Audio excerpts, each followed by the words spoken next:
Está no ar o Oncoponto, o podcast do Grupo Sonhe, onde discutimos avanços, cuidados e inspirações em oncologia. Olá, bem-vindos a mais um podcast do Grupo Sonhe, o podcast Oncoponto. Hoje eu, Igor, oncologista do Grupo Sonhe, estou aqui com um grande amigo, Dr. Lucas Miragon, mais conhecido Lucas Gon, né, que a gente já é conhecido de longa data. Um queridaço amigo, urologista aqui na região de Campinas. E nós estamos aqui para falar sobre câncer da próstata, o câncer mais importante na população masculina. Então, bem-vindo aqui ao podcast. Lucas, bem-vindo, obrigado pelo aceite do convite. Igor, prazer estar aqui com você. A gente é, de fato, conhecido amigo de longa data, da época da Unicamp, né? E depois aí na vida trabalhando e compartilhando vários pacientes, né? Várias situações aí que a gente trabalho aí a quatro mãos. Eu me dedico muito na urologia oncológica, né? Fiz o fellow de uro-onco e a gente acaba trabalhando bastante com isso. E a gente vê que tem um espaço muito grande para o urologista trabalhar em conjunto com o onco, né? A gente consegue, em vários momentos, se ajudar bastante, complementar aí o trabalho. E eu acho que a gente tem bastante coisa para trazer de informação aí para o pessoal. Com certeza. Então, bem-vindo. Depois nos acompanhe nas redes sociais, @Grupo Sonhe e @Dr. Lucas Miragon.urologia ou Urologia Robótica Campinas. Perfeito. Depois a gente vai deixar a descrição aí. Nós estamos aqui para falar de câncer de próstata, né, Lucas? Que é o câncer mais incidente na população masculina. A gente traz o dado do INCA de 2023, a última estatística prevista para a população brasileira. A gente está falando de 70 mil casos, né, de câncer da próstata. E, obviamente, isso representando um volume de atendimentos em planos de saúde, em unidades de serviço público. Então, daí a importância da gente falar sobre como a gente pode prevenir, como a gente pode rastrear, como a gente trata e quais são as nuances desse tratamento em determinadas populações. É isso que a gente vai tentar trazer para o nosso ouvinte aqui. Me parece que a gente tem uma constante com tendência a aumento de número de casos de câncer como um todo. A gente vê isso em cânceres na mulher, mas no homem também, e especialmente de câncer de próstata. É isso que você tem visto no seu consultório? Como é que está a sua rotina e a sua percepção dessa casuística a nível de prática, seja pública, privada? Me conta um pouco. De fato, a gente tem, né, um volume grande, a gente tem pacientes com câncer de próstata que procuram a gente, em parte por ser referência, então vem para procurar, para opinião e tudo mais. Então, a gente tem um volume grande disso, mas a gente vê também na literatura. Então, se olha dados anteriores aí do INCA, estava na faixa dos 66 mil casos, agora está mais de 70 mil casos ano, né? Então, assim, vem tendo um aumento. Parte desse aumento pode ser relacionado ao envelhecimento da população, então a gente tem, sim, de fato, né, uma questão do aumento da frequência relacionada à idade. E aqui, esse já é um detalhe bem importante que eu costumo comentar com as pessoas quando a gente vai falar sobre a investigação e a atenção ao câncer de próstata. Porque se a gente olhasse para o câncer de próstata um tempo atrás, a gente vai entender que ele é um tumor, um tipo de tumor que, na maioria das vezes, lógico, não é todas, né? O câncer de próstata ele tem uma variação. Posso ter tumores, você sabe bem, né? Mas para as pessoas entenderem aqui, né? Posso ter tumores que são bem indolentes, eles são lentos, eles demoram para progredir, e são a maioria dos tumores de câncer de próstata. E tem aqueles que são bem agressivos, né? Mas, enfim, quando a gente olha de uma forma geral, não é um tumor que normalmente, igual você na oncologia vê, né? Um câncer de pâncreas, alguma coisa que 2 anos o paciente não aguenta, né? Então, câncer de próstata a gente consegue, tem muitas linhas de tratamento, né? Tem muita coisa que a gente pode fazer pelo paciente, graças a Deus e graças à ciência. Mas, enfim, a gente consegue atrasar muito esse processo. Mas por que eu estou dizendo isso? Porque se o paciente desenvolve isso com uma idade mais avançada e depois ele vai a óbito por um outro motivo, uma doença cardiovascular ou por algum outro problema de saúde, aquele tumor não estava impactando na vida dele. Mas hoje a população vivendo cada vez mais, então cada vez mais o câncer de próstata ele impacta na vida e na qualidade de vida das pessoas. Então, por isso, esse é um ponto que é muito importante a gente entender, né? Então, as pessoas estão vivendo mais, a gente está tendo um controle melhor das outras doenças e essa doença está aparecendo. Então, esse é um primeiro ponto. E aí a gente precisa procurar essa doença. Então, isso também é um ponto importante, né? Então, existe recomendação, né, de fazer o rastreio do câncer de próstata. No Brasil, a Sociedade Brasileira de Urologia recomenda isso para homens a partir dos 50 anos de idade. Quando existe uma história familiar, afrodescendentes, que são pessoas aí já respondendo um pouquinho, né, sobre risco aumentado, então são pessoas que têm um risco um pouco maior, elas deveriam começar com os 45 anos de idade. Então, a gente vai fazer, né, esse rastreio, essa investigação. E talvez num período atrás se falava, ou se falou contra esse rastreio em alguns momentos, né? Então se falou contra esse rastreio porque no passado, quando esse rastreio começou, lá nos anos 2000, ou melhor, o PSA começou a ser bem difundido na década de 90. Então quando a gente olha para o câncer de próstata, 30 anos atrás, mais ou menos, os diagnósticos eram muito tardios, doença avançada, difícil fazer diagnóstico, enfim, né?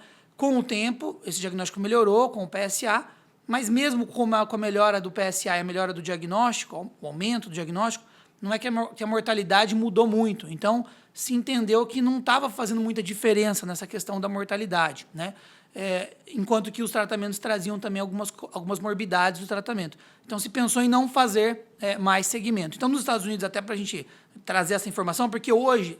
Está o Lucas falando aqui, né, para a gente investigar o câncer de próstata, mas você vai olhar no site do Ministério da Saúde e vai estar dizendo que não deve investigar, né? Então, a gente já vai esclarecer tudo, né? Então, assim, quando a gente olha para 2012 nos Estados Unidos, eles olharam para a população e falaram, veja, está tendo um monte de complicação relacionada ao tratamento, então vamos parar com o rastreio, porque não está sendo útil. Caíram no cavalo, né? Exato, porque em 5, 6 anos eles viram que os tumores avançados aumentaram, Exato. os tumores localmente avançados, e aí eles voltaram atrás, né? Então, de novo, lá a recomendação é fazer com controle de risco-benefício. É também o que é recomendado na Europa, né? Acho que um ponto sensível que você colocou é justamente entender o objetivo de rastreamento. Você muito bem colocou isso, né? O paciente, seja no Brasil, na Europa, principalmente, a nível mundial, a gente tem uma tendência de aumento de expectativa de vida. As pessoas se cuidam mais, tratam melhores doenças. Não estou nem falando de câncer, né? A gente espera que as pessoas façam atividade física, controlem hábitos deletérios como o tabagismo, o álcool e tudo mais. E a gente espera uma expectativa de vida maior. E daí, ao longo disso, doenças vão aparecer, né? Mas a gente estabeleceu um nexo causal entre um diagnóstico feito, por exemplo, aos 60 e o falecimento dele aos 97 é difícil. Então, é muito problemático a gente esperar que estudos clínicos vão dar uma resposta sim ou não para controle de mortalidade para o toque retal que você faz hoje, para o cara morrer aos 97.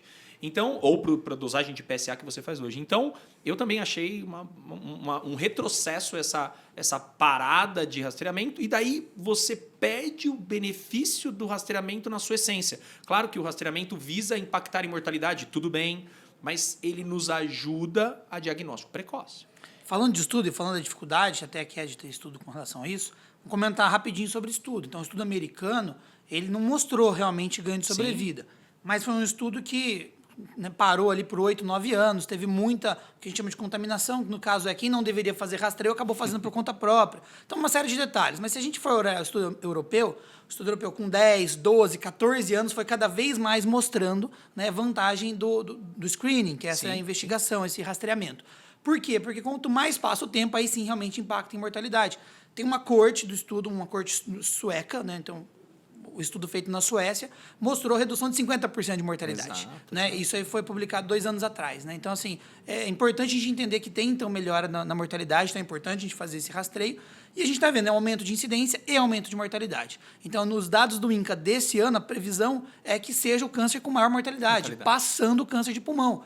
Então, se num momento atrás a gente achava que não precisava, não morre tanto assim, não. Tem tanto caso, tem tanto tumor de próstata, que a mortalidade é também importante. Então, a gente precisa fazer o acompanhamento. Hoje, talvez você possa me perguntar, como é que a gente faz esse diagnóstico? Né? O diagnóstico ele é feito baseado no PSA, e se existe alguma crítica de PSA, né, muitas coisas melhoraram, a gente não usa só um valor de PSA, a gente compara o valor do PSA com o tamanho da próstata, a gente compara o PSA total e livre, a gente vê quanto ele está crescendo. Então, não é só um número. Às vezes o paciente chega para a gente e fala, meu PSA está bom. Falo, mas está bom como? A gente tem que olhar todos esses detalhes. Um contexto, né? Por isso que não dá também, muitas vezes, falar assim, o meu cardiologista, nada contra os cardiologistas, pediu o PSA e está tudo bem, ou o oncologista, tudo bem, ele pode pedir, mas eventualmente precisa fazer uma análise, né, mais completa do fator. Não é só um número que diz sim ou não. Na verdade, o PSA está muito relacionado à próstata, então eu posso ter uma elevação de PSA quanto mais cresce minha próstata. Eu posso ter um PSA alto só porque a próstata está grande, isso é uma doença benigna. Né? Então, a gente tem que fazer essa análise. Esse é um ponto que eu queria chamar a atenção para o nosso ouvinte. Ter o PSA elevado não quer dizer um PSA que está relacionado a câncer. Entretanto, esse diagnóstico não é feito por um cara que não é especialista. Precisa de um urologista de preferência, né, até mesmo um urologista voltado para a área de oncologia, né, que saiba interpretar. E um ponto importante, né, Lucas, até para a gente trazer um pouco a rapaziada para a nossa mesa, os homens que estão ali chegando nessa faixa etária, 45, 50 que você nos contou, já começa a fazer a brincadeira, né, e tudo mais, nossa, eu já tenho que me preparar e tudo mais.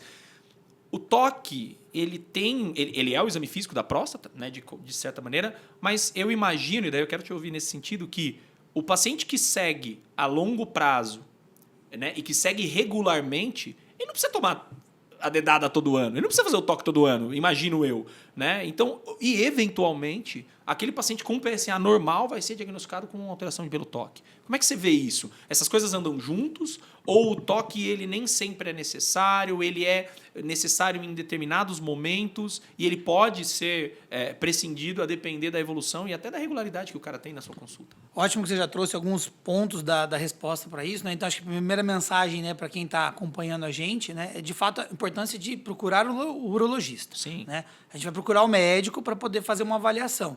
Né? Só, eventualmente, tem um paciente que está com medo de fazer o toque, não quer fazer, não vai no médico. Né? E aí ele deixa, e aí, raramente, mas ainda acontece, a gente encontra um paciente já com uma idade um pouco mais avançada que chega com uma doença metastática.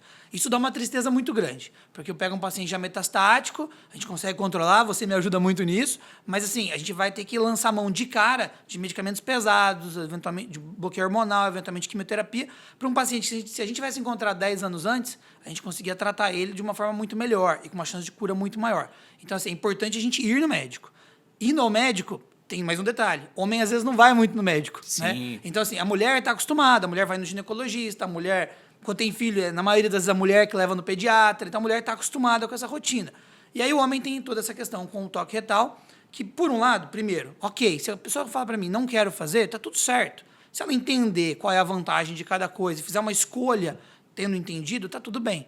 A gente vai entender o seguinte, o PSA está elevado em 80%, 85% dos tumores. Eu consigo diagnosticar uma boa parcela com ele. O toque ele me ajuda a aumentar essa chance de diagnóstico em 15%, 20%. Veja, é uma chance considerável. Sim. Então, é importante fazer? É importante fazer. Vai aumentar a chance de diagnóstico? Vai. Precisa fazer todo ano? Não necessariamente. Depende. O urologista pode fazer uma classificação de risco e eu avalio. Você tem um câncer, um risco grande de ter câncer? Todo ano. Ah, não, você não tem risco? O risco é baixo? Nós podemos espaçar isso um pouco mais. Tem estudos que espaçaram a cada 2, 3, 5, né? Então a gente consegue fazer espaçamentos e individualizar a questão para cada pessoa. Não pode relacionar diretamente a ida no urologista com o toque retal, né?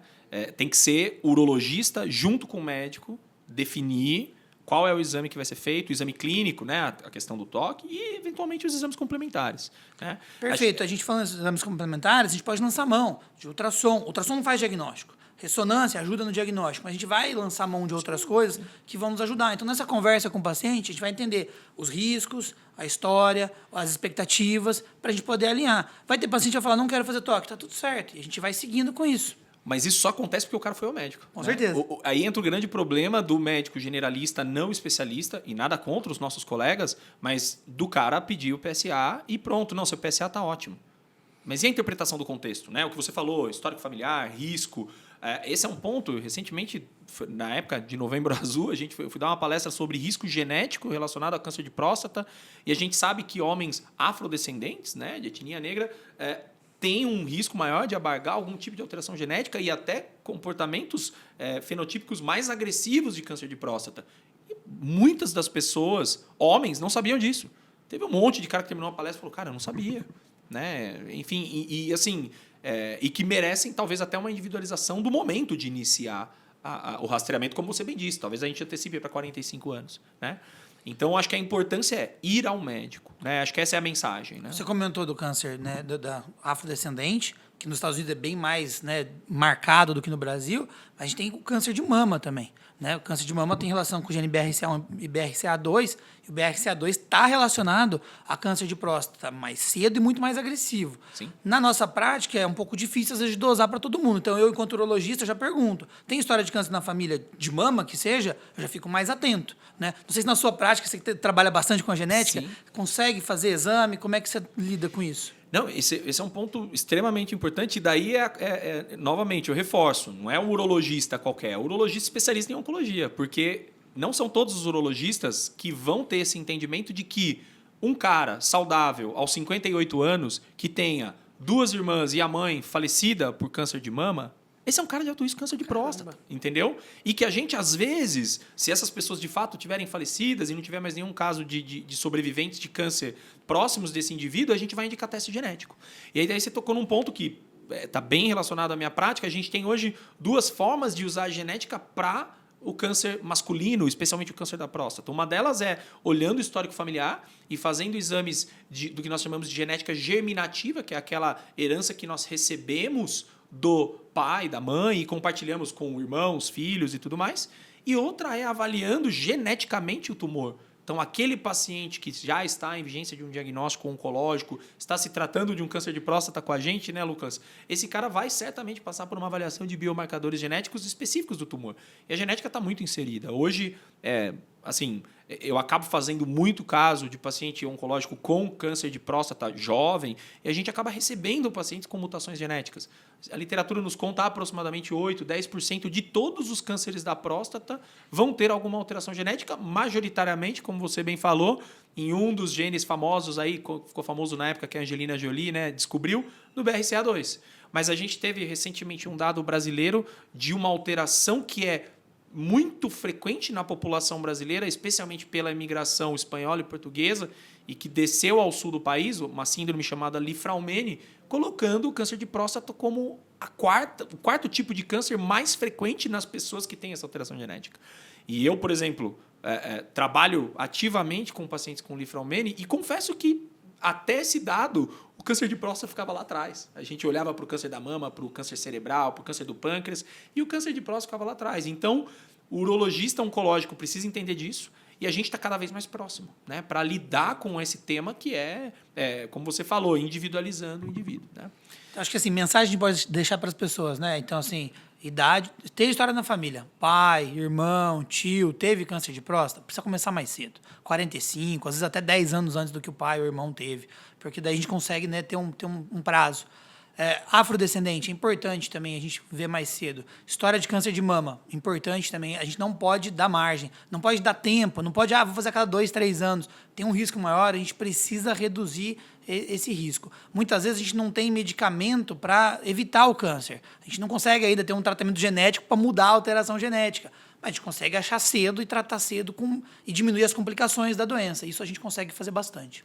E a genética está vindo para um cenário, né, quando a gente descobre pacientes com mutações genéticas sem o câncer, a gente está fazendo mais exame genético, então vamos dizer, nós temos um paciente em conjunto e ele tem um câncer de próstata aos seus 62 anos e ele tem 2 filhos. A gente estende essa informação para os filhos.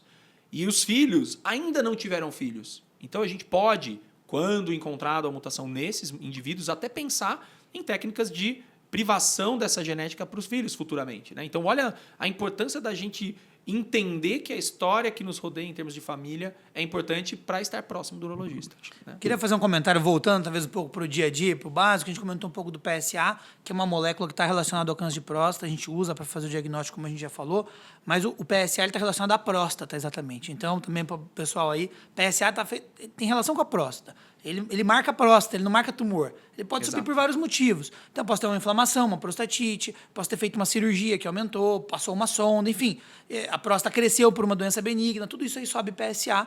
Né? Aí o urologista vai conseguir fazer esse manejo, essa diferenciação do câncer e não câncer. Isso é uma coisa importante. Segundo, a hiperplasia prostática, né, o crescimento benigno da próstata, afeta de 60% a 80% dos homens na terceira idade. Então, assim, quase todo mundo tem algum sintoma urinário. Né? Isso chega a 80% dos homens tendo sintomas urinários nos 70, 80 anos de idade. Então, às vezes ele não tem tumor, né? O tumor acomete muito menos gente, mas algum sintoma urinário acomete muito mais pessoas. A gente consegue tratar esse sintoma urinário, né? Então a gente não está preocupado só em tratar tumor, a gente está preocupado em dar qualidade de vida. Né? Então, assim, não precisa acordar 10 vezes por noite, precisa ter vontade de urinar, ficar lá travado, de repente tem que passar uma sonda. Hoje a gente consegue prever isso antes, usar medicamento, reduzir a próstata, fazer cirurgias mais modernas com laser, né? E conseguir, né, diminuir essa próstata. Então a gente tem toda essa possibilidade de qualidade de vida e evitar complicações, porque daqui a pouco o paciente começa a perder função renal, porque não consegue urinar direito, o rim não trabalha direito. Então, é uma coisa atrás da outra. A gente hoje trabalha muito uma medicina preventiva, né, tentando evitar essas complicações. É o que eu falei, né? A gente desvencilhar a ida ao urologista ao toque retal, né? Não é só isso, né? Entra a questão da saúde masculina como um todo, a saúde urinária e a prevenção, principalmente, claro, do câncer, obviamente, mas de outras doenças, o tratamento e intervenção de doenças não malignas, né? Então, às vezes o homem fica lá, cara, nem vou no urologista porque eu não quero receber o toque retal, fazer o toque retal. Não é isso, tá, pessoal? Não é isso. Ô, Lucas, entrando num ponto que eu sei que é da sua expertise, né? Que fiz o diagnóstico de um câncer da próstata, né? Talvez a gente possa até falar um pouquinho sobre como fazer, biópsias e tudo mais, mas um passo até a mais é como tratar, né?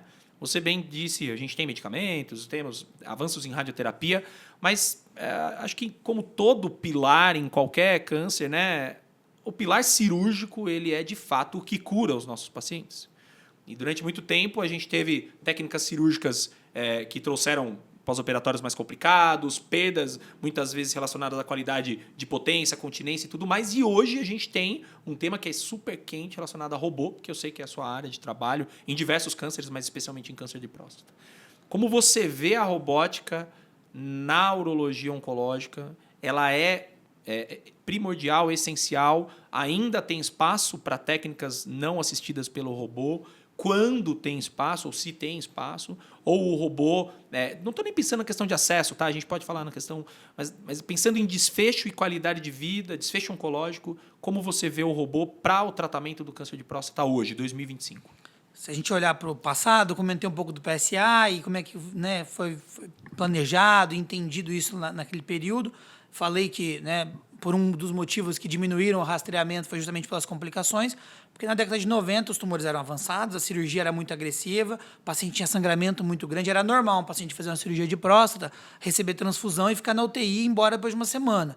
Depois, né, teve todo um desenvolvimento da cirurgia aberta, isso melhorou muito, já não é exatamente a realidade de hoje, mas ainda não é uma cirurgia simples de ser feita. A gente tem que entender que a próstata ela é pequena, pesa uns 30 gramas, do tamanho de um limãozinho pequeno, está lá dentro da pelve. É um lugar de acesso difícil, né? Então, assim, é uma cirurgia difícil. E a gente tem nervos e feixes nervosos que passam muito próximo da próstata, que não são exatamente grandes de serem vistos a olho nu, e isso tem toda uma relação com a questão da continência urinária e da potência sexual. Então, os pacientes tinham taxas de continência muito ruim e taxas de impotência muito elevadas. A cirurgia laparoscópica ela veio para melhorar isso muito, né? Então, ela aí já tem seus 20 anos de história, pelo menos, e com a laparoscopia a gente conseguiu melhorar, de fato, a continência urinária e conseguiu melhorar um pouco a potência. Mas o que mais melhorou, de fato, foi a questão de necessidade de transfusão e dias de internação. Então, hoje, eu faço cirurgia por vídeo, né, laparoscópica e robótica, e os pacientes vão muito bem nas duas. Em geral, o paciente no dia seguinte está indo para casa nas duas modalidades. O que Cara, isso é fantástico. Né? É fantástico. Quem olha no passado é uma mudança absurda, né? O robô ele veio para facilitar a laparoscopia. Então, continua sendo uma cirurgia assistida por vídeo, mas o robô ele tem articulações, né? Então, você está dentro de um espaço pequeno, você tem uma pinça reta, né, da laparoscopia, às vezes é difícil você fazer o contorno da próstata. Então, justamente para a gente esculpir o contorno da próstata e preservar melhor os nervos, ou conseguir fazer, no termo leigo, né, uma costura da bexiga no canal da urina, com o robô a gente vai ter um movimento melhor, então essa costura vai ficar melhor. Também por isso, então, que a gente consegue, depois da cirurgia, a gente precisa ficar com uma sonda no pênis para drenar a urina. Antigamente ficava 2, 3 semanas, depois caiu para 2. Agora com o robô fica 5, 7 dias, porque a gente consegue ter, né, um trabalho muito melhor. Então, com a cirurgia robótica, a gente teve toda essa melhora e tem melhoras funcionais. Então, os pacientes hoje, a gente tem aí literatura de 8%, 10% de incontinência. Na prática, a gente tem alguns pacientes com alguma incontinência, mas tem muitos pacientes que usam absorvente uma semana, 10 dias, um mês. Então, tem paciente que vem na consulta de um mês da cirurgia de bermuda bege sem absorvente. O cara está muito tranquilo. Porque se ele tivesse com medo de perder xixi, ele não ia vir de bermuda clara sem absorvente. Então, a gente consegue isso com a cirurgia robótica. De novo, não é só o robô que entrega isso. O robô ele tem zero autonomia, ele tem zero inteligência artificial. Talvez no futuro né, vem aí alguma somatória de imagem com o robô, ele te ajude a achar alguma coisa. Mas hoje o robô ele é um instrumento. Né? Então, da mesma forma que um carro de Fórmula 1 é de alta tecnologia, se eu ou você sentar a gente não vai desenrolar nada. Né? Mas o robô é a mesma coisa. Se não tiver treinado, capacitado para fazer, você não consegue entregar um ótimo resultado. Então, é sempre isso, né? Uma questão de capacitação e tecnologia. Mas, tendo a capacitação, a gente realmente consegue entregar uma cirurgia muito boa, tanto que a gente percebe que hoje, né, na urologia, talvez em outras especialidades também aconteça, a gente tem colegas, tem muitas pessoas que operam muito bem robô, mas vídeo já não, porque o vídeo ele é um pouco mais difícil até do que o robô. Então, olhando para frente, se a gente vê que o acesso realmente continuar crescendo, né, o robô tende a substituir a laparoscopia para a grande maioria das cirurgias, principalmente para a cirurgia de próstata, justamente por essa dificuldade de acesso à próstata pelo local onde ela está. Talvez por isso que você me traz, né? Por melhores condições de pós-operatório, melhores desfechos de saúde masculina, né? Menos transfusão, que já é um ganho que você me conta da laparoscopia, da cirurgia menos invasiva. Muito provavelmente, talvez, no futuro, essa conta vai fechar para que isso seja, digamos assim, incorporado, uma tecnologia incorporada até de cobertura obrigatória, ou até mesmo, quem sabe, levado ao sistema público, né? Talvez em algumas universidades a gente já tem, enfim. Então, eu acho que assim, é uma tecnologia que, pelo que você me conta, veio para ficar. Talvez a gente não deve retroceder. Né? A gente vai ter cada vez mais a necessidade de formação de colegas, de expertise. Eu entendi quando você falou dessa questão do carro de Fórmula 1. De fato, é o cirurgião que continua operando. Né? Então, o cara precisa ter mão para isso. Né? Não adianta dar o robô, dar o carro de Fórmula 1 para um cara que não sabe pilotar. Né?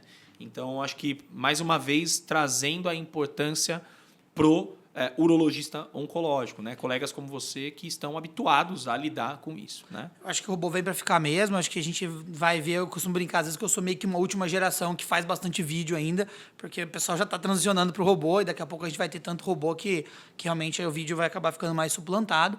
E a gente vê isso acontecendo nos Estados Unidos pela facilidade. E talvez se a gente olhar para o passado no Brasil, né, talvez 20 ou 30 anos atrás, era muito difícil tratar um cálculo renal, era pouco disponível um aparelho flexível para fazer um cálculo renal, o tipo de laser, a qualidade do laser era difícil, era pouco disponível. Hoje você faz cálculo renal com laser com facilidade. O paciente chega com uma cólica renal, a gente consegue resolver no dia. Talvez antigamente o convênio ia demorar um mês para liberar. Então, assim, eu não vivi essa época, mas a gente, né, sabe historicamente. Então, talvez mais 10, 20 anos, o robô realmente tenha aí uma disseminação muito grande, trazendo uma qualidade, dando a possibilidade para a gente entregar uma qualidade muito grande para os nossos pacientes. É nítida a diferença, né, cara? A satisfação pós-operatória, a recuperação pós-operatória, né? E a gente, acho que o investimento em cirurgia, aquilo que a gente falava, né? Uma vez diagnosticado, a gente tem, claro, outras modalidades, mas, né, como oncologista, a grande maioria dos casos, né, que a gente recebe já são casos que passaram pelo crivo de, olha, realmente isso não é cirúrgico, né? E daí, poxa, esse caso não operou. Tá bom, beleza. Mas eu acho que é a minoria. A grande maioria das vezes a gente começa a ver a cirurgia até no paciente octogenário, nonagenário, né? Que é um paciente que está vivendo mais, né? A gente tem pacientes de 90 anos tratando cânceres, se curando de cânceres com uma cirurgia de não de pequeno porte, não uma cirurgia agressiva, um grande porte, tudo bem, mas com um pós-operatório cuja tecnologia permite ser mais brando, né? Que realmente faz sentido o uso da tecnologia. Isso é legal da gente comentar, porque 10 ou 15 anos atrás, o paciente acima de 70 anos não fazia cirurgia de próstata. Depois esticaram para 75, depois esticaram para 80. Hoje a gente opera paciente 80, 82. Se ele tem uma performance boa, condição clínica boa, está tudo bem, ele tem uma expectativa de vida de viver mais 10, 15 anos. Né? Eu tenho paciente de 93 anos acompanhando comigo da hiperplasia da próstata. Né? Então, assim, a gente tem pacientes na faixa etária dos 90. Então, não é que a gente vai operar todo mundo com 80, mas, de fato, isso aí está esticando, né? Pela melhora da cirurgia e também pela melhora da medicina e da expectativa de vida. Então, a gente também tem que ir ajustando isso, com certeza. Foi muito bem lembrado.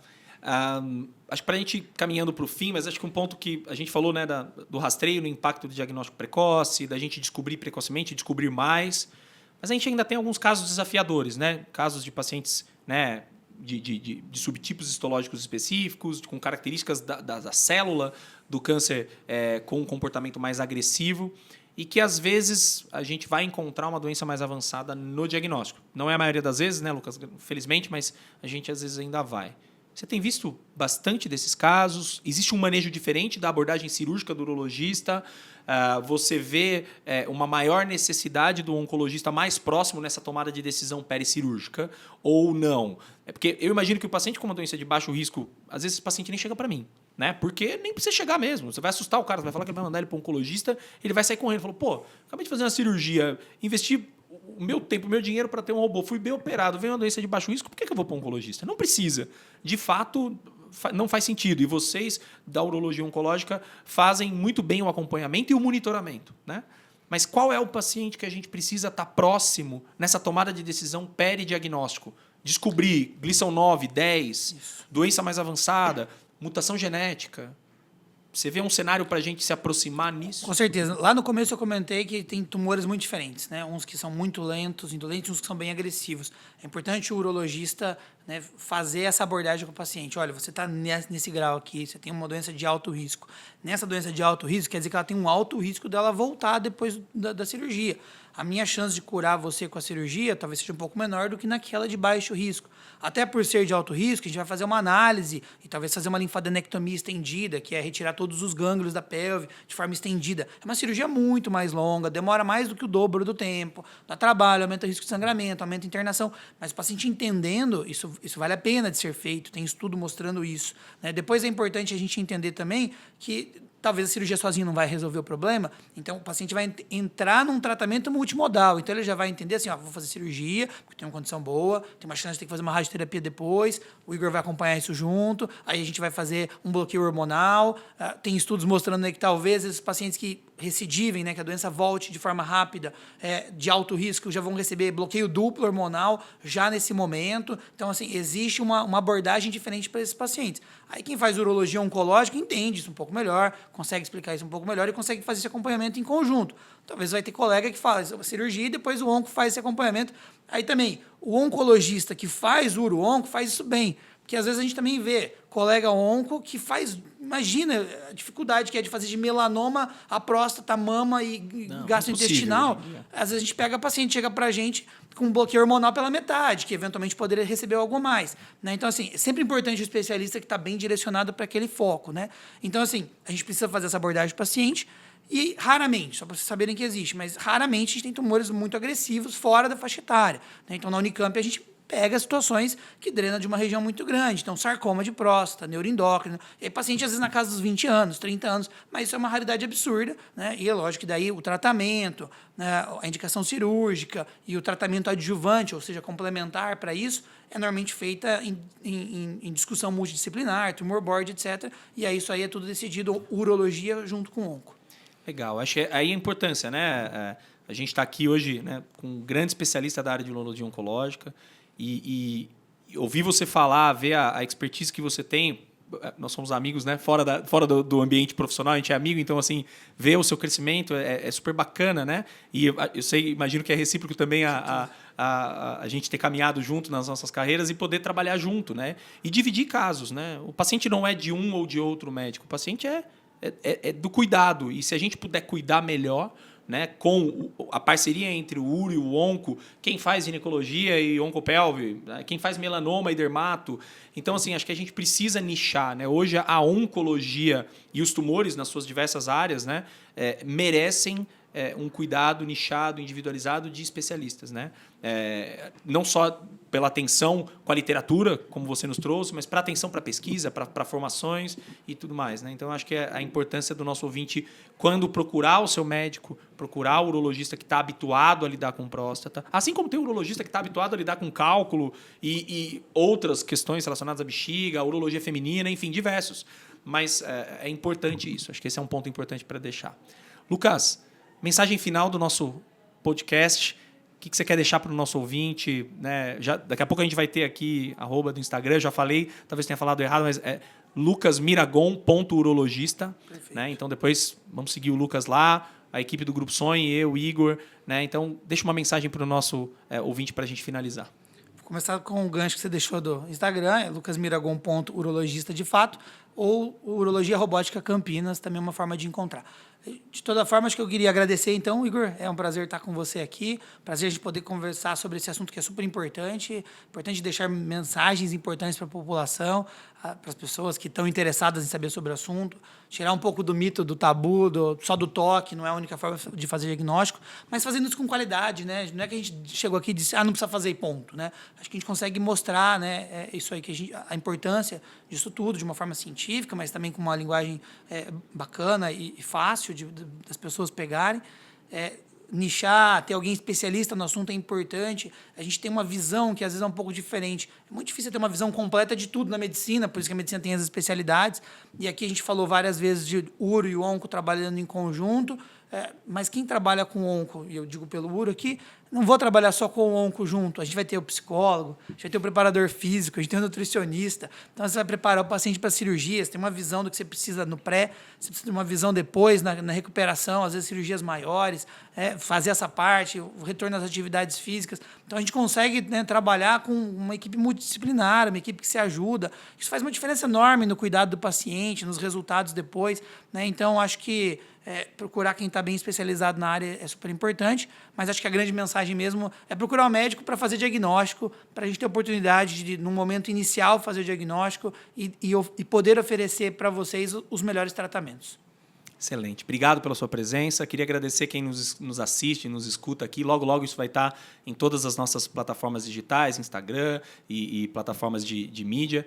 Então, obrigado pela sua audiência, pela sua atenção. E, Lucas, mais uma vez, muito obrigado. Obrigado. Até breve. Está no ar o Oncoponto, o podcast do Grupo Sonhe, onde discutimos avanços, cuidados e inspirações em oncologia.